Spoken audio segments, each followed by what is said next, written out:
여러분 반갑습니다. 네, 11월부터 이론반 준비를 하러 여기까지 오셔서 수업을 토요일날 이렇게 날씨 좋은 가을날 수업을 듣게 되셔서 많이 부담스럽고 또 시간이 또 좀 졸릴 시간인데요. 여러분 앞으로 8주 동안 이제 짧다면 짧은 기간이긴 하지만 한 2달 동안 저하고 열심히 한번 공부를 해보시도록 합시다. 좋은 결과가 분명히 저하고 같이 공부하면 있을 거라고 생각하고요. 어렵지 않게 쉽게 접근하는 방법으로 여러분하고 같이 공부를 해볼 거고요. 여러분 자동차 보험 이론과 실무 과정은 학생들이 이제 신체선사 공부하시는 학생들이 굉장히 어렵다고 생각하세요. 그쵸? 시험 보신 분들 아시겠지만 부담스럽게 생각하시기도 하고 또 꽈락도 많이 나오는 과목이에요. 그런데 또 그렇게 어렵지 않습니다. 작년에 기출문제 혹시 이제 보신 분들 계시겠지만 요즘 출제 경향이 예전처럼 막 사례 문제를 막 비비 꼬고 뭐 무슨 무단운전에 이거 도대체 문제가 뭔지도 이해가 안 되는 그런 문제는 절대 안 나옵니다. 요즘은 약술 위주로 이해하고 있으면 쓰는 문제. 다만 그 약술을 문제로 풀어내는 것만 내가 이해하고 있으면 쓸 수 있는 정도의 문제. 제가 생각할 때는 저희가 예전에 이제 저는 이제 오래전에 이미 시험을 봤던 사람인데요. 예전에 비해서는 이론적인 부분, 이제 과목이 워낙 많아졌으니까 예전에 2과목 봤는데 지금 이제 4과목이다 보니 너무 어렵잖아요. 그래서 조금 변별력을 가질 정도로만 하고 쉽게 내시는 것 같아요. 그래서 여러분 어렵게 생각하지 말고 공부를 하시면 되겠고요. 자, 우리가 배우는 이 과목은 이론하고 실무를 배웁니다. 네, 실무를 해보실 뭐 경험이 있으신 분들이 보험회사 다니는 직원 아니고는 자동차 보험 실무 경력이 없으세요. 왜냐하면 보통은 여러분들 이제 3종이나 3종 손해사정사나 뭐 1종이든 뭐든 대부분 외주업체인 서베이 회사에서 손해사정을 하는 경우가 많은데 자동차 보험은 대인에서는 대물도 외주를 많이 주는데요. 대인에서는 이 실무를 보험회사가 꽉 잡고 있어요. 왜냐? 나중에 이제 우리가 계속 배우겠지만 자동차 보험은 무한으로 보상을 해주니까 무한 보상이잖아요. 보상의 한도가 없다 보니까 보험회사가 자체적으로 해요. 그래서 여러분들이 실무를 경험하실 이게 경험이 있기가 어렵습니다. 그러다 보니까 이론하고 실무 과목이니까 이게 되게 어렵게 느껴지는 거죠. 하지만 결국은 다 똑같습니다. 이론을 바탕으로 하는 거고요. 실무적인 거는 이제 제가 실무 경험이 좀 있다 보니까 여러분이 이해하기 쉽게 설명을 좀 해드릴 거고 대인 배상하고 자기 신체 사고를 위주로 우리가 공부를 할 거예요. 대인하고 자기 신체 사고. 물론 여기 무보험상해나 다른 종목도 있긴 하지만 요걸 기준으로 이제 공부를 할 거고요.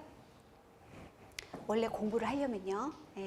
우리가 배우는 이 자동차 보험이 과연 어디에서 나온 건지 도대체 쟤는 어디에서 붙어 있는 과목인지를 큰 산을 일단 봐야 되겠죠. 그래서 우리가 배우는 자동차 보험이 어디에 붙어 있냐. 자, 여러분 상법, 이 보험 계약법 있죠. 1차 준비하신 분들은 시험 보셨어요? 상법 자, 4편에 보험편이 있습니다. 상법에 있어요. 우리가 자동차 이 보험 이론과 실무를 배울 때는 민법도 배우고 상법도 배우고 자배법도 배우고 법이 굉장히 많이 나와요. 자, 자동차 보험은 상법이에요. 상거래. 보험이라는 거는 보험회사와 보험 고객인 보험 계약자 사이의 상거래 관계이기 때문에 상법에 나와요. 상법에서 통칙 규정이 있고요. 손해보험 규정이 있고 그 다음에 인보험 규정이 있습니다. 자, 재산보험은 여기 어딘가에 있는 거죠. 그죠? 재산보험은 인보험의 상해 질병, 생명보험과 손해보험회사를 아우르는 여기에 나오는 거고요. 손해보험 중에서도 화재보험은 이제 재물손사가 하는 거고 해상도 마찬가지, 운송, 적하, 뭐 책임보험, 여기서 말하는 책임보험이 배상책임보험, 남에게 물어주는 배상책임보험. 그래서 여러분 여기 근제배책, 근로재 뭐 보상 책임하는 이 배상책임보험, 이 책임보험 이렇게 나뉘는데 하나가 새로 이제 추가로 생겼는데 이게 자동차 보험입니다.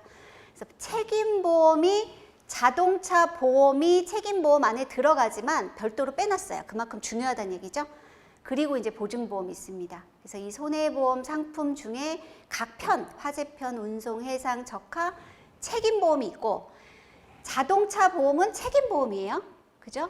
책임보험인 이 자동차 보험 안에 있는 이 책임보험 규정을 자동차가 준용을 하고 별도로 자동차 보험에 나와 있는 상법 조항은 몇 개 안 돼요. 724조 요거는 이제 책임보험에 나오는 거고요. 자동차 보험은 726조의 2에서 4조밖에 없어요. 그래서 자동차 보험 계약의 자동차 보험이 뭔가 그거하고 양도 그다음에 증권에 기재할 내용, 그래서 별 내용 없습니다. 자동차 보험은. 자동차 보험 자체는 이 약관의 내용을 굉장히 준용해서 따라요. 법에 별로 규정이 없기 때문에 그렇습니다. 그래서 우리가 배우는 거는 상법의 손해보험 중에 책임보험의 일부인 자동차 보험이 우리가 이제 배우는 자동차 보험이 되겠어요. 여러분 지금 책 받아보셨죠? 네, 책 받아보셨는데 공부를 하시기 전에 일단 목차를 좀 보셔야 돼요. 목차. 이게 어디서든 그 논문을 쓰든 공부를 하든 다른 과목도 마찬가지입니다. 내가 배우는 이 과목의 목차, 제목, 그 다음에 이 목차의 제목이 나중에 약술 문제를 풀 때 약술의 답안이 되기도 해요. 약술 문제에서 문제를 낸다. 이 목차의 내용을 그대로 풀어서 쓰면 됩니다. 그래서 이 목차의 내용 보셔야 되고요. 우리가 배우는 게 이제 손해배상 책임 이론, 그 다음에 자동차 보험 약관, 전체적인 손해배상 책임 여부에 대한 거를 배울 거고요. 거기에서 세부적으로 약관의 내용을 배울 거고, 이 약관의 내용 중에서 자동차 보험에만 특별하게 있는 게 지급기준이에요. 자, 공부하신 분들은 아시겠지만 배상책임 보험은요, 우리나라에 있는 그 손해보험회사에서 판매하는 배상책임 보험에는 보상을 해줄 때 어떻게 보상해 준다고 돼 있냐면 어떻게 돼 있어요? 법률상 손해배상 책임으로 돼 있어요. 법률상 손해배상 책임이라는 말은 뭐냐면 법에서 인정하는 손해배상의 기준이야. 그러면 그게 무슨 법이지? 라고 생각하는데 법원에서 판단하는 손해배상 산출 기준입니다. 네, 그래서 우리나라는 지금 이게 교통사고, 우리는 교통사고를 이제 교통사고가 난 이후에 발생하는 것들을 배우니까 제가 이미지를 넣어놨는데요. 법원에서 인정하는 이 손해배상 기준으로 배상 책임을 보상해줘요. 누구나. 자, 우리가 배우는 이 보험이 아까 여기는 이제 가해자라고 돼 있지만 보험 계약자, 계약을 체결하는 사람, 그 다음에 보험 계약에 일반 생명보험은 객체가 되고 자동차 보험이나 이런 데는 주체가 되는 사람, 피보험자, 보험에 붙여지는 이 사람, 피보험자, 그 다음에 보험을 가입하는 계약자하고 보험회사 간의 보험 계약이 일반적인 보험이죠. 무슨 보험? 생명보험, 손해보험, 화재보험, 무슨 보험이든 기본적으로 보험 계약자와 보험회사 간의 보험 계약의 관계로 이루어져요. 그죠? 그래서 보험료를 납부하면 보험 사고가 발생했을 때 보험금을 주기로 약정하는 게 보험입니다.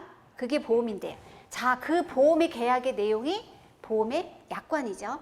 네, 생명보험이든 손해보험이든 진단금이든 암보험이든 여기서 주기로 약속한 내용만 보험금을 주는 거예요. 약관에 의해서. 그죠? 자, 그런데 우리가 지금 공부하는 이 배상책임의 구조는 여기에 하나가 더 들어갑니다. 피해자. 제3자인 피해자가 들어가요. 그래서 근저배책이든 일반 배책이든 배상책임 모든 보험의 기준은 피해자가 한 명 들어갑니다. 그러면 원래 보험이라는 거는 나하고 우리 보험회사인 보험회사하고의 둘의 관계입니다. 그래서 보험사고가 뭐냐면 내가 누구를 손해를 끼쳐가지고 법률상 손해배상금, 여기서 말하는 게 이제 손해배상금, 법원의 손해배상금 기준을 물어줘야 되는 것을 그 손해를 보험회사가 대신 물어주는 거예요. 보험을 들어있기 때문에. 그게 배상책임입니다. 그래서 이 배상책임의 구조에서는 피해자가 한 명 들어가고 이 법원의 기준, 우리가 일반적으로 얘기하는 배상책임의 법률상 손해배상을 물어주도록 돼 있는 게 보험인데, 앞서 얘기한 자동차 보험에서만 유독 다른 게 하나 있다. 뭐냐? 법률상 손해배상 책임을 물어주는 건 맞는데 자동차는 좀 특수해요. 우리가 배운 이 자동차는 굉장히 일반적이라고 보기는 어려운데 왜 그러냐? 자동차를 지금 우리나라의 자동차 등록 대수가 몇 대인지 혹시 아세요? 2,300만 대. 인구가 5천만인데 2,300만 대입니다. 2,300만 대의 자동차를 가지고 이 자동차 보험은 의무보험이죠. 뭐가? 책임보험을 의무적으로 나라에서 가입하도록 고객한테 시켜요. 차주한테. 그러면 보험회사 입장에서는 보험금을 다 받고 보상을 해주잖아요. 그런데 이 의무보험이고 전체가 다 가입을 하는데 이 모든 건들을 전부 다 이 법률상 손해배상, 예를 들면 법원의 판결을 받아서 돈을 보상해 주기에는 너무 많아요. 건수도 너무 많고, 그 다음에 2,300만 대가 의무적으로 가입하면 어떤 효과가 있냐? 이 의무보험으로 가입하는 자동차 보험료가 마치 일반 국민들한테는 세금과 같은 느낌이 드는 거죠. 의무보험인데 법원에서 판단하는 기준대로 손해배상금을 피해자한테 해주면 보험료가 비싸겠죠. 오르겠죠. 그러니까 이거를 이제 여기의 손해를 일부 이제 조정해서 자동차 보험의 지급 기준이라는 것을 만들었어요. 그래서 그 어떤 보험에도 지급 기준이 있는 배상 책임은 없어요. 자동차 보험만 있습니다. 그게 무슨 얘기냐? 자동차 보험은 나라에서 관리하는 의무보험이다 보니 보험료에 문제가 있어서 조금 보상을 덜 받더라도 지급 기준에 의해서, 지급 기준은 이제 대부분 경상 환자들이 많이 받지 중상 환자들은 결국은 다 소송 가거나 속가 기준으로 보상을 받기 때문에 크게 보상을 덜 받지는 않는다. 그러니까 경상 환자들 위주로 지급 기준을 만들어서 그대로 보상을 해주는 이제 그런 방식으로 운영이 되고 있는 겁니다. 자, 그래서 법률상 손해배상 책임을 기준으로 보상을 해주는데 이 자동차 보험의 배상 책임 중에 한 가지가 뭐가 있냐면 이 지급 기준으로 방금 전에 보상을 해준다 그랬죠? 이 지급 기준이 약관에, 여러분 약관 보셨죠? 이 책 뒤에 보면 약관의 지급 기준만 제가 이렇게 따로 떼서 넣어놨어요. 그게 보상하는 보상금을 어떻게 보상을 해준다는지 아주 구체적으로 적혀 있습니다. 사망하면 위자료가 8,000, 장례비가 500 이런 식으로 적혀 있어요. 기재가 돼 있어요. 지급 기준에. 그러면 가해자가 원래 피해자한테 물어줄 것을 보험회사가 대행해가지고 피해자한테 직접 보상을 합니다. 그래서 교통사고 빡 나가지고 누워있어요, 사람이? 그러면 누가 먼저 갑니까? 가해자가 가나요? 가해자가 안 가고 보험회사가 딱 출동하잖아요. 보험회사가 와서 선생님 어떻게 다치셨습니까? 사고는 어떻게 나셨습니까? 다 물어보고 그 다음에 이 사람이 진단 확인하고 나중에 소득 확인해서 보상금을 얼마를 지급 기준에 나와 있는 기준으로 드리겠습니다 라고 피해자한테 얘기를 합니다. 보통은. 그러면 이 피해자가 아, 네, 감사합니다 하고 받는 경우가 별로 없습니다. 왜 그래요?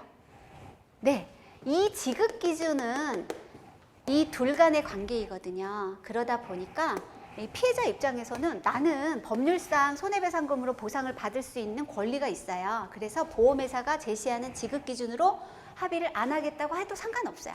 그러면 소송할 수 있습니다.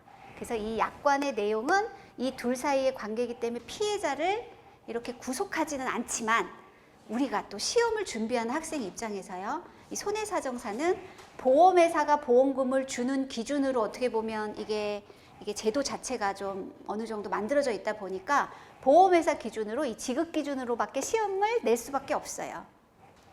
이 사람이 소송을 안 갔는데 우리가 보험금을 산정할 때 소제기를 안 했는데 갑자기 이 사람의 손해액을 약관의 지급 기준이 있음에도 불구하고 소가로 계산해갖고 보험금을 계산할 수 없잖아요.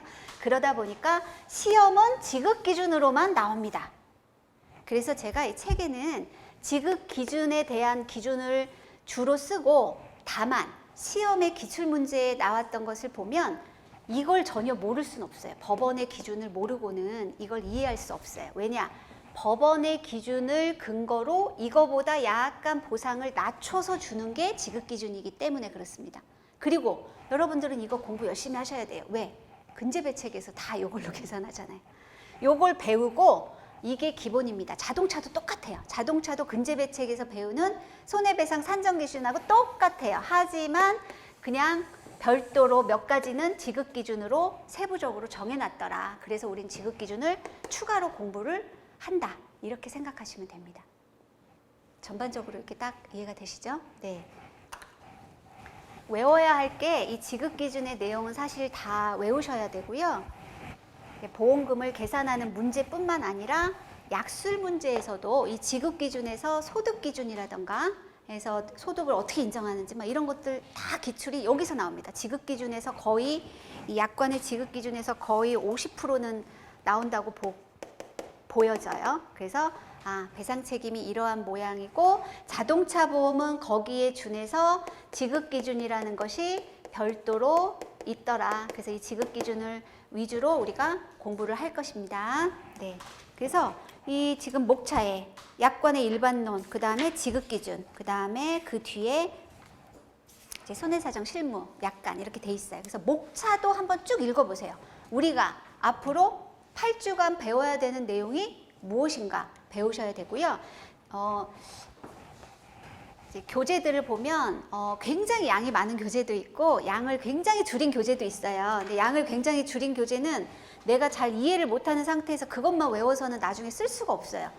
내가 읽은 내용이 100자라면 그거를 시험지에다가 옮겨 적을 때는 한 10자 정도밖에 생각이 안 납니다. 근데 내가 10자를 보면 10자를 그대로 적을 수 없거든요. 그래서 조금 교재의 내용이 길다고 생각할 수 있는데 일단 교재의 내용을 정독을 하시고 그 다음에 제가 요 별표 달아놨어요. 교재 보시면 그게 그 단락의 핵심이에요. 서머리. 별표 달아놓은 거. 그래서 그 별표 위주로 나중에 공부하시면 돼요. 그래서 처음에 한번 이론반 공부하실 때는 이 교재를 쭉 정독해서 이 내용이 무슨 내용이라는 걸 딱 판단하신 다음에 별표를 위주로 나중에는 쭉 공부하시면 됩니다.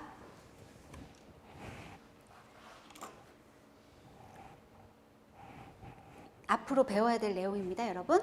네, 앞으로 배워야 될 2개월 과정인데 사실은 이제 중간중간에 기출이라든지 간단하게 계산하는 문제들은 알려드릴 거예요. 이론반에서 너무 이론만 하면 나중에 문제풀이반에 가면 접목을 잘 못 시키시더라고요.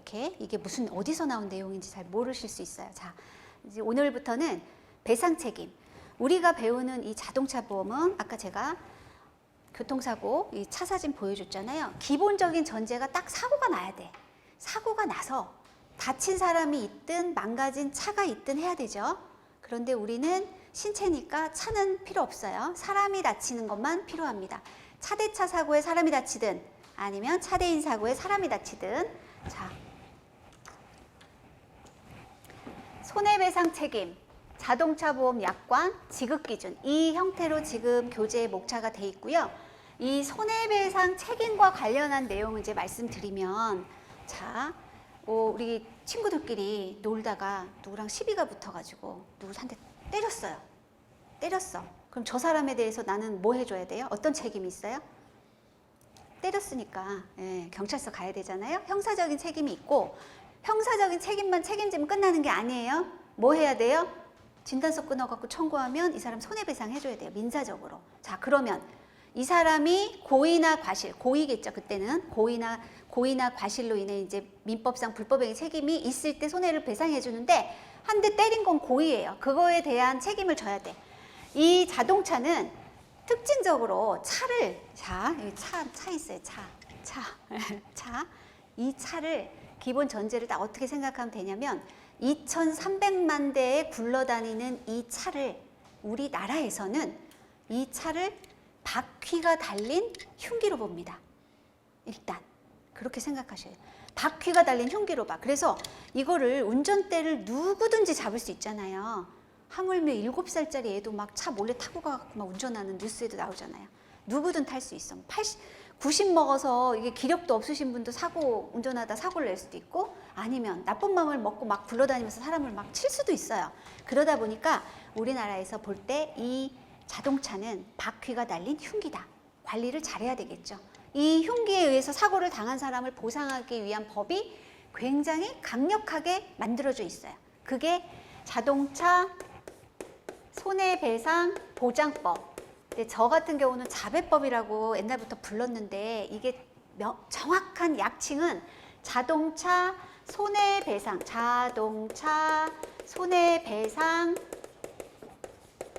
보장법이고 정식 명칭은 자동차 손배법이에요. 자동차 손배법. 근데 이제 줄여가지고 그냥 자배법이라고 부릅니다. 저도 책엔 다 자배법이라고 썼어요. 정식 명칭, 자동차로 인한 손해를 배상해주기 위한 그것을 보장하는 법입니다. 그래서 여러분, 자동차 손해배상 보장법은 이 자동차 보험 이론과 실무에서 가장 으뜸인 거. 이거 1조 목적, 3조 손해배상 책임, 이거는 법조항을 그대로 다 외우세요. 이걸 외우면 어디든 갖다 뭘 쓸 때, 약술이든 뭘 쓸 때 쓸 게 많아져요. 무조건 외우셔야 돼요. 1조 목적, 3조 배상 책임. 이제 앞으로 할 건데, 이 자동차 손해배상 보장법은 기본적으로 아까 친구를 때려가지고, 아는 사람 때려가지고 보상해 줄 때는 뭐 형법, 형사적인 건 형법이고요.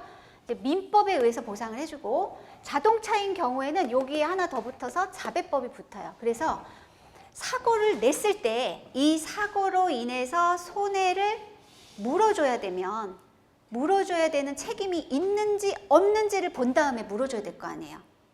예를 들어서 나는 가만히 서 있는데 저 사람이 와가지고 부딪혔거나, 내가 운전은 했지만 저 사람이 중앙선을 넘어서 부딪혔다거나, 그래서 저 사람이 죽고 나는 괜찮은데, 그럼 내가 저 사람을 물어줘야 되느냐. 기본적인 전제가 나에게 손해배상 책임이 있을 때 물어주는 거예요. 그래서 손해배상 책임이 있는지 여부를 먼저 따져요. 이 사고로.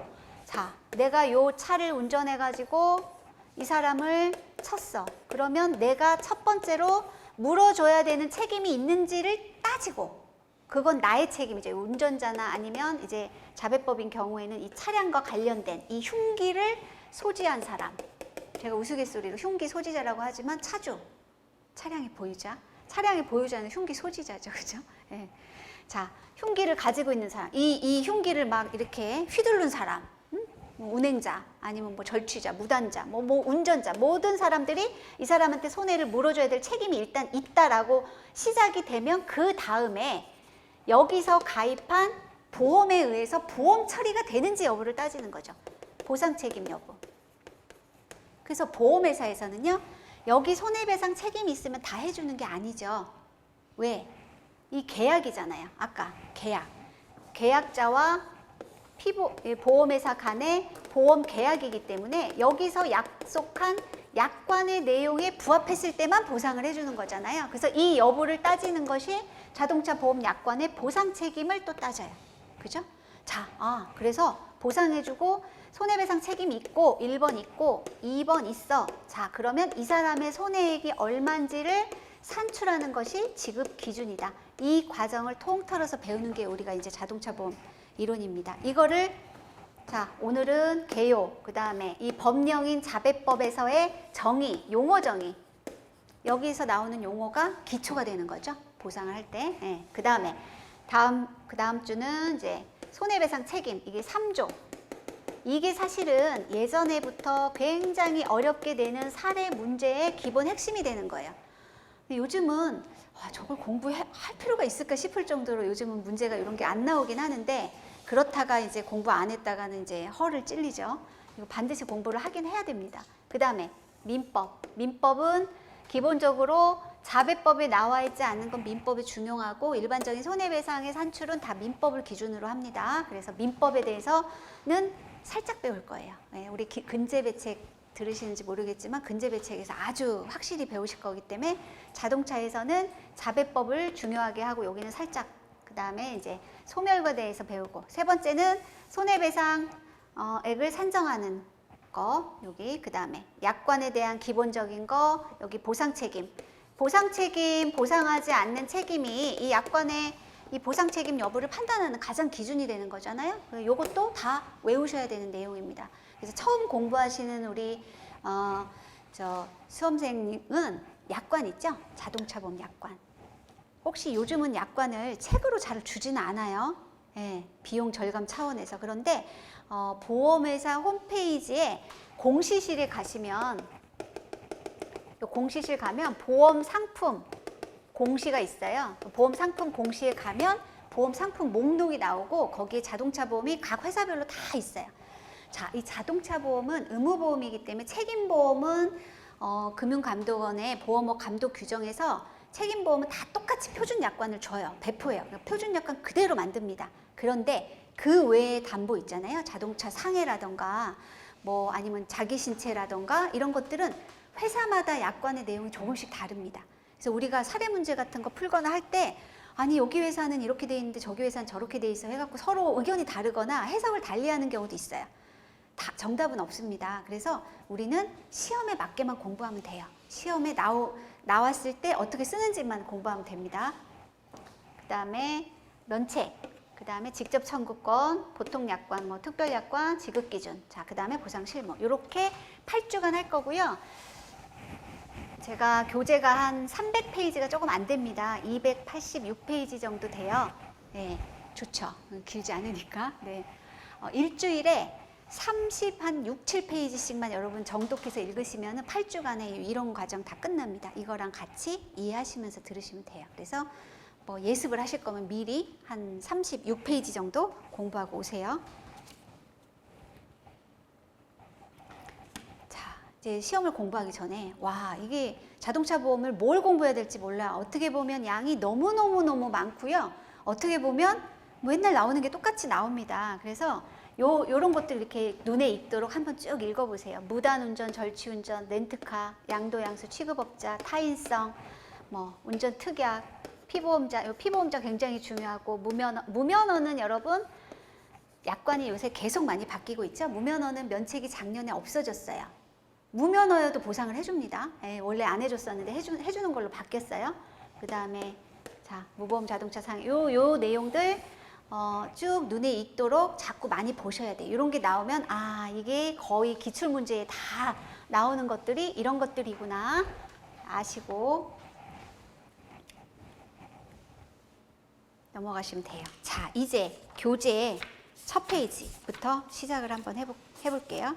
지금까지는 인트로였습니다. 여러분 공부를 어떻게 하시면 좋다 얘기를 해드린 거고요. 자 교통사고가 났어요. 자 이 흉기를 가지고 누가 휘둘러 가지고 사람이 다쳤어. 차로 이리로 와가지고 사람을 꽝 쳤다. 그러면 어떤 책임이 발생하냐? 어디든 다 마찬가지지만 교통사고인 경우에는 자 민사적 책임, 형사적 책임, 행정적 책임이 있어요. 이거 너무 기본이죠. 공부 딱 할 때 알아요. 누구나 다 알고 있는 거예요. 민사적인 책임은 민법 기준으로 하고요. 자배법, 그 다음에 국가배상법, 뭐 실화책임에 관한 법 이런 것도 다 있습니다. 해당이 됩니다. 자, 형사적인 책임은 자동차 보험하고 관계가 일단 없다고 생각해요. 사람들이 없어요. 그렇죠? 자동차 보험회사에서 형사적인 책임 보상해 주나요? 안 해주잖아요. 안 해줍니다. 네. 그런데 운전자 보험 여러분이 배우는 그 지금 저 재산보험에 운전자 보험이 있잖아요. 운전자 보험 형사적인 책임을 부담을 해주고요. 일부는 여러분 자동차 보험 특약에서 자동차 보험 특약에 운전자 보험의 담보가 별도로 있기도 합니다.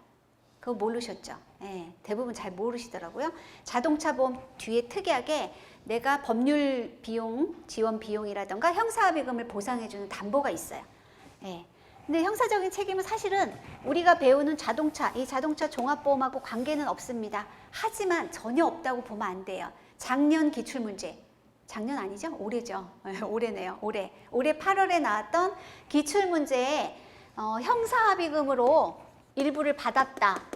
그러면 이게 이 자동차 보험의 보험금하고 관련이 있습니다. 뒤에 가서 나중에 정확히 조금 더 해드릴게요. 그래서 형사적인 책임, 행정적인 책임이 있어요. 행정적인 책임은 자동차 보험하고 전혀 상관은 없습니다. 그래서 요 세 가지 책임 중에서 법 한번 보세요. 행정적, 도로교통법, 도로교통법 다 형사적, 행정적 책임. 그 다음에 형사적 책임 중에서 이 형법, 특정범죄 가중처벌법. 요즘 법 굉장히 많이 나오죠. 예, 청원 올려가지고 사람들 관심 많이 받으면 막 법 생기잖아요. 여러분 민식이법 같은 경우는 그 말이 굉장히 많아요. 이거 너무 심하다. 자동차 사고의 특징이 고의가 아니잖아요. 고의 아니죠. 물론 고의로 사고를 낼 수도 있지만 대부분은 중과실 또는 경과실인 과실 사고죠. 내가 과실로 사고를 냈는데 사실 민식이법은 처벌이 너무 무섭기는 해요. 예, 여기 보시면 민식이법 어떻게 돼요? 무기 또는 3년 이상의 징역에 처한다. 사망했을 때. 그 다음에 다쳤을 때는 500만 원 이상 3천만 원 이하의 벌금이다. 그러니까 최소가 500인 거죠. 굉장히 센 거예요. 일반적인 사고는 일반적인 교통사고 있잖아요. 중상해를 입었다 하더라도 2천만 원 이하의 벌금이기 때문에 굉장히 처벌이 세다. 자, 교통사고에 민법이 기본적으로 들어갑니다. 예, 민법. 민법은 우리가 뭐 750조, 756조, 불법행위 책임, 공동불법행위 책임, 사용자 책임 이런 여러 가지 책임이 있고 여기에 더해서 그거보다 우선해서 자배법이 있어요. 근데 이 자배법은 민법에 있어서 민법에서 예전에 민법의 기본 원칙이 뭐냐면 내가 누구를 때렸거나 아니면 누구한테 과실로 손해를 입히면 손해를 입은 사람이 나한테 물어줘. 네가 그랬잖아. 네가 잘못했잖아를 피해자가 입증해야 돼요. 피해자가. 예. 그래서 피해자가 입증해야 되는데 피해자가 그걸 응하지 않으면 뭐 소송을 하든 뭐 어떤 입증 책임이 누구에게 있느냐가 굉장히 중요한데 이 자배법은 그거 다 떠나서 다 필요 없고 그냥 사고가 나는 사실 자체로 입증 책임 없습니다. 그냥 보상해줘요. 굉장히 우위에 있는 법이다. 보상을 피해자, 아까 바퀴 달린 흉기인 이 자동차로 다친 사람은 자배법에서 그 어떠한 경우라도 보상을 해준다. 피해자 보호에 만전을 기한다. 어떠한 경우라도 보상을 해준다. 받는다. 이렇게 이해를 일단 하시면 되는데 그 기본적인 것이 이 자배법이 우위에 있는 것이다. 자, 교통사고는 일단 그렇습니다. 우리가 민사적인 책임인 부분인 자동차 보험에 대해서, 자동차 종합보험에 대해서 이제 배워보도록 할게요. 자동차 종합보험에 대해서 앞으로 배우는데 형사적인 책임부터 먼저 하시죠. 뭐. 형사적인 책임을 안 할 수가 없는 게 이게 기출문제에 나왔어요. 그래서 여러분 여기 보면 기출문제로 교통사고 처리 특례법에 대해서 써라 하는 문제가 나온 적이 있습니다. 그래서 형사적인 책임을 무시할 수 없어요. 2017년도에 나왔어요. 네, 17년도. 17년도에 15점으로 나왔으니 이거는 앞으로 나올 수도 있는 거고요. 이 교통사고 처리 특례법을 정리를 딱 하시면 살면서도 도움이 많이 돼요. 이 법에 대해서. 왜 우리 앞으로도 운전할 거고 여러분들도 운전하실 거고 주변에서도 또 사고가 나시는 분들도 많잖아요. 교통사고는 기본적으로 반의사 불벌죄입니다. 의사에 반해서 처벌하지 않는다. 그러니까 다친 사람이 처벌을 원치 않으면 처벌을 하지 않는 것이 기본적인 이 교통사고의 기본적인 거예요. 그런데 그렇다고 해서 다 처벌을 안 하면 이거 되지. 유전무죄, 무전유죄가 되는 거예요. 돈 있는 사람한테 사고 나면 돈 받고 처벌해주지 마세요. 이렇게 하면 처벌을 안 받게 되면 이게 너무 사회가 이게 정당하지 않다, 정의롭지 않다 해서 어떤 거는 안 해주냐. 도주사고, 사망사고, 12대 중과실사고, 음주, 축정, 불응사고 이런 것들. 이런 것들은 예외로 하고 있어요. 예외로 한다는 얘기는 뭐냐면 나 처벌하지 말아주세요 라고 피해자가 얘기를 해도 이 사고를 낸 사람들은 처벌을 받습니다. 그렇게 이해하시면 돼요. 네. 이 교통사고 처리 특례법의 정확한 의의가 뭐냐면 예전에 이게 몇 년도에 만들어진 법이냐. 1981년도. 그때는 차가 없었을 시절이에요. 차를 타고 다니는 사람들은 굉장히 사회적으로 명망 있고 돈이 많은 사람들이었어요. 근데 교통사고를 내면 어떻게 처벌했냐면 이 법이 없었을 때는 무조건 큰 사고 내면 큰 집에 들어갔단 말이에요. 네, 이거 안 되잖아요. 그래서 이런 법을 만드는 거예요. 점점점 차가 많이 생기면서 어떻게 교통사고를 내긴 냈지만 교통사고를 내서 형사적인 처벌을 당연히 받아야 되지만 어머 차가 굉장히 많이 늘어나고 있네. 그리고 교통사고를 당한 피해자도 있는데 당사자 간에 합의를 하거나 이렇게 해서 끝날 수도 있는 사람을 굳이 감방에 집어넣을 이유가 없고 처벌할 이유가 없다. 그러니 형사처벌을 보험에 가입한 사람, 여기서 말하는 보험은 종합보험, 무한에 가입했을 때만 해당이 됩니다. 무한 보험에 가입해서 이 사람에 대한 민사적인 손해를 다 보상해 주는 것이 확실한 사람은 처벌을 뭐하러 하냐. 그래서 처벌을 안 하는 것으로 특별하게 예외 규정, 특별하게 예외를 준 법이에요. 그러니까 돈 있는 사람은 이 법에 의해서 자동차 종합보험을 가입하면 피해자가 죽거나 근데 이제 아까 도의적으로 이런 사고까지 다 할 수 없기 때문에 피해자가 죽거나 아니면 자기가 뺑소니 했거나 12대 중과실이거나 이런 사고만 아니면 처벌을 안 받아. 네, 그래서 이 피해자의 의사에 반해서 처벌하지 않는데 요 보험으로 퉁쳐준다는 얘기인 거예요. 특례를 적용해 준다는 거예요. 그래서 대인배상2 가입하면 이 교통법 4조가 이런 겁니다. 종합보험에 가입하면 그 사람을 특례 적용해서 처벌하지 않는다. 다만 예외가 이거다 이겁니다. 그런데 여기 한번 보세요. 대인2에 가입하면 여기서 말하는 거가 12대 중과실 도주 사망인데 이게 2009년도에 헌법재판소에서 헌법소원 위헌 결정이 난 게 뭐냐. 아니 이 피해자가 거의 다 죽게 생겼어요. 죽지는 않았지만 죽게 생겼어요. 그래가지고 식물인간이 되거나 아니면 척수 마비 환자가 됐거나 뇌사 상태거나 뭐 아직은 죽지는 않았어. 살아는 있어요. 여기 숨 꽂아가지고. 그러면 이 사람이 여기에 해당이 안 되는 거죠. 이 사람이 예를 들어 무단횡단 하다가 식물인간이 됐다. 그러면 예전에는 보험 들어있으면 처벌을 안 받았어요. 그래서 어떻게 해요? 안 찾아가잖아요. 그런 이게 너무 억울하다는 얘기가 많고 헌법소원에서 이 정도의 피해자, 쉽게 얘기하면 중상해를 입은 사람을 보험이 들었다고 봐주는 건 아니다 라고 해서 중상해는 여기 들어갑니다. 보험에 들어서 처벌을 안 하는 것 중에 중상해는 여기는 들어가고요. 여기는 안 들어가요. 그 얘기는 뭐냐? 중상해를 냈지만 합의를 하면, 그 얘기는 반의사 불벌죄니까 피해자가 이 중상해 사고를 낸 사람의 처벌을 원치 않으면 이 사람은 처벌을 안 받습니다. 똑같은데. 그래서 제가 볼 때는 중상해 사고에 대해서 약수를 하시오. 뭐 교통사고 형사책임 중 중상해에 대해서 약수를 하시오. 이러면 중상해 뭐냐? 중상해가요. 자, 이거는 중상해가 요거예요. 한번 보실래요? 중상해가 굉장히 심각한 정도의 상태, 사망에 준하는 정도의 상태입니다. 뭐냐? 생명에 위협이 가하는 거. 뇌나 장기가 중대하게 손상을 입었거나 불구, 사지, 식물인간, 절단 이런 경우인 경우, 그 다음에 뭐 사회적으로 장애가 굉장히 많이 남는 경우. 그래서 실무적으로는 경찰서에 의사 선생님의 중상해 소견서를 제출하면 경찰서에서 이게 중상해인가? 라고 해서 검찰에 일단 기소를 해요. 검찰에 기소를 한다는 얘기는 아까 여기 일반 사고 있잖아요. 여기 보험에 들어있어서 특례 혜택을 보는 사람은 기소를 안 하고 그냥 거기서 끝나요. 경찰서에서. 그런데 요거는 검찰로 넘어가서 기소를 한다는 거죠. 검찰에서 기소를 일단은 한다는 거예요. 하지만 합의를 하면 혐의 없음으로 끝납니다. 좀 어렵죠. 근데 요게 제가 보니까 그냥 일반 상식으로도 알아두시면 굉장히 도움이 된다. 그래서 여기 앞에서 조금 그림으로 설명해 드릴게요. 자, 그래서 여기 중상해는 반의사 불벌죄에는 여기 처벌을 예외 규정에 해당이 안 되기 때문에 처벌 안 한다는 얘기고요. 여기서는 보험이 들어있어도 요거 예외. 요거는 합의가 안 된 상태에서 종합보험 들어있으면 기소가 됩니다.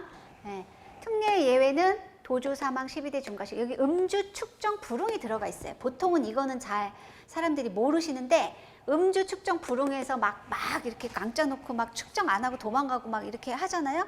그걸로 체포되면은 그것도 처벌받습니다. 그 사람이 음주를 했든 안 했든 간에 측정에 불응하는 것도 굉장히 벌이 셉니다. 자, 그 다음에 12대 중과실은요. 12대 중과실을 써라 뭐 이런 내용이 뭐 나올지는 모르겠지만 일단 알아두세요. 여기서 중요한 게 요거는 추가된 거예요. 그리고 예전에는 8대 중과실이었다가 뭐 10대 중과실이었다. 지금은 12대 중과실로 늘어난 겁니다. 네, 7페이지에 있어요. 그래서 신호주시 위반, 중앙선 침범, 요거는 20km 이상을 넘었을 때고요. 보험회사에서는 20km 미만으로 초과하는 거는 속도 위반인데 과속은 아닌 속도 위반으로 해서 나중에 할증 같은 거 반영을 시키긴 합니다. 앞지르기, 건널목, 횡단보도 보행자 보호 의무 위반에서 중요한 게 자전거인 사람은 어떤 경우? 자전거 타고 가면 차로 차로 봅니다. 네, 정확하게. 자전거는 여러분 도로교통법상 차에 들어가요. 차. 우마차도 차예요. 우마차가 뭐냐면 이거 수레. 네, 폐지 같은 거 들고 가시는 분이 그거 끌고 가다가 사고 나잖아요. 그럼 차로 봐요. 차대차 사고로 봅니다. 자전거도 차예요. 그래서 이 자전거를 타고 가면 보행인이 아니야. 여기 조건에 해당이 안 돼요. 그래서 횡단보도를 자전거를 타고 가다가 사고가 나면 횡단보도 보호자 이거 보호 의무 위반 사고가 아닙니다. 예, 끌고 가야 돼요. 내려서. 그다음에 무면허 운전, 음주 및 약물, 보도 침범은 인도 돌진 사고라고도 하는데요. 보통은 여러분 이게 조심하셔야 되는 게 이 인도가 있고 이 차도가 있는데 여기 뭐 주유소가 있어. 그럼 보통은 여기를 이렇게 차를 뚫어서 이렇게 내놓잖아요. 이거 허가를 받으면 여기가 인도가 아니에요. 그래서 여기서 사고 나는 건 괜찮은데 그렇지 않고 주유소 아니고 그냥 원래는 아닌데 그냥 인도를 가다가 사람을 쳤다. 그때는 인도 돌진 사고에 해당이 됩니다. 그 다음에 이거 개문발차 줄여가지고 이렇게 쓰고요. 이거 이제 풀어서 쓴 거죠. 버스에서 문 안 닫고 출발하다 사람이 떨어지면 개문발차 사고예요. 그 다음에 어린이 보호구역 조치. 이게 이제 민식이법이잖아요. 민식이법. 화물자동차 화물 안전운전 조치 위반. 이거 새로 생긴 겁니다. 그래서 그 화물차에서 물건이 떨어졌어요. 그 입증은 이제 요즘은 입증이 잘 됩니다. 예전에는 과실이든 뭐 이런 손해액을 입증하는 게 굉장히 어려운데 지금은 쉬워요. 왜? 블랙박스 다 있잖아요. 그래서 앞차에서 물건이 떨어지는 게 나온다. 그럼 12대 중과실에 들어갑니다. 자, 이 12대 중과실에 해당이 되면 피해자의 과실이 0%일까요? 그건 아닙니다. 그거하고 상관 전혀 없어요. 네. 특히 뺑소니 사고면 100대 0이라고 생각하시는 분들이 있는데 뺑소니 사고의 뺑소니 가해자인데 알고 보면 본인이 피해자인 경우도 있어요. 과실하고는 전혀 다릅니다. 사망, 도주, 음주불응 이렇게가 교통사고 처리 특례법의 예외에서 또 제외되는 것들입니다. 예외 규정에 제외되는 것. 자, 사고가 났어요. 교통사고가 났어. 사람이 다쳤어요. 종합보험에 가입을 했어요. 경찰서에 사고 처리 종결 그냥 끝납니다. 네, 경찰서에 신고 안 해도 돼요. 경찰서 신고가 의무가 아니에요. 자동차 보험회사에서 보상받는 게 그게 의무가 아닙니다. 사람이 다쳤어요. 요거 가입을 안 했어요. 그 얘기는 대인배상 원만 가입했어. 그러면 대인배상 원만 가입해서 이 피해자한테 보험회사가 보상을 다 해줬어요. 그렇다 하더라도 책임보험 한도로 보상이 됐다 하더라도 검찰로 일단 넘어갑니다. 보험에 안 들은 걸로 봐요. 법에서는 무한, 이 사람이 대부분 형사사건은 민사보다 빨리 끝나거든요. 민사가 더 이제 늦게 끝날 확률이 더 높아요. 이제 중상 같은 경우는 검찰로 넘어가서 합의를 안 하면 이제 기소가 돼서 약식명령, 검사가 처분을 내려서 벌금 때리거나 아니면 거기에 이의 제기하면은 형사재판 받고 판사가 형사재판소에서 판결을 내리는 거죠. 합의하면 공소권 없음 그냥 끝납니다. 여기랑 똑같이 그냥 끝나요. 거기서 사라져요. 왜 그래요? 아까 얘기했잖아요. 반의사 불벌죄. 일반 사고니까. 일반 사고인 경우에는 여기서 합의라는 것은 피해자의 의사가 처벌을 원치 않는다는 거잖아요. 그렇죠? 네, 그래서 피해자의 의사에 반해서 처벌하지 않기 때문에 합의가 되면 피해자가 처벌하기를 원치 않네 라고 판단하고 그냥 거기서 끝내는 거예요. 더 진행하지 않습니다. 이건 이제 여러분들이 아까 말한 그 표를 조금 쉽게 도식화한 거고요. 12대 중과실이나 사망 도주 사고를 냈어요. 대인배상 2에 가입했거나 미가입했거나 상관없이 공소가 제기됩니다. 검찰로 송치가 됩니다. 아까 얘기했잖아요. 예외 규정, 특례를 제외 규정 해당이 되니까. 근데 검찰로 넘어가면 어떻게 해요? 일단 이런 건들은 합의를 하라고 합니다.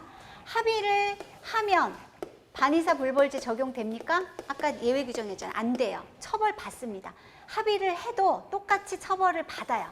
합의를 안 해도 처벌을 받아요. 하지만 합의를 안 하면 처벌이 가중이 되고요. 합의를 안 한다는 얘기는 피해자가 의사가 처벌을 원한다는 의사잖아요. 그러면 더 강력하게 처벌을 하는 거고요.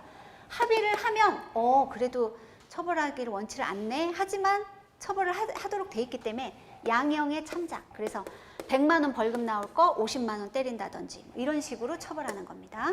자, 중상에는 아까 중상에는 반의사 불벌죄로는 빠지지만 저 교통사고 처리 저 보험 가입에서는 처벌 받는다고 그랬어요. 대인 투든 가입을 했건 미가입을 했건 일단 검찰로 넘어갑니다. 네, 넘어가요. 보험을 가입 안 하고 위반 사항이 있으면 처벌이 굉장히 커져요. 자, 합의를 안 했어. 그러면 처벌 받습니다. 합의를 하면 똑같이 끝납니다. 공소권 없음으로. 예, 중상에는. 예, 아까 보험 가입의 특례는 못 보지만 그래서 중상해 사고인 경우에는 합의가 되면 그냥 검찰에 공소권이 없어요. 이게 어떤 문제가 생기냐면 나중에 보면 여러분 운전자 보험에서요. 형사합의 지원금 나오는 운전자 보험에서 공소장을 제출하도록 하는 게 그 형사합의금의 조건이거든요. 근데 공소장을 제출해라라고 했는데 여기 공소권이 없기 때문에 공소장이 없어요. 중상해 사고이긴 하지만 그런 경우에는 피해자가 1~3급 내지 공소장이기 때문에 이 두 가지 조건 중에 하나를 충족했을 때만 운전자 보험이 나와요. 이거 조금 아주 실무적이긴 하지만 중상해인 경우에는 합의하면 공소권 없음으로 그냥 검찰에서 조사 않고 그냥 끝내더라. 이 정도만 이해를 하시면 되겠어요.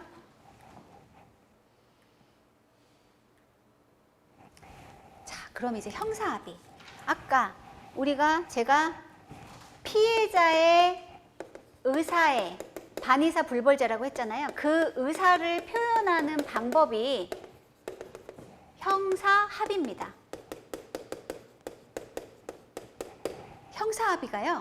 형사합의가 자동차 보험에서 굉장히 많이 나오는 말인데 이 형사합의가 출처가 없어요. 규정이 없어.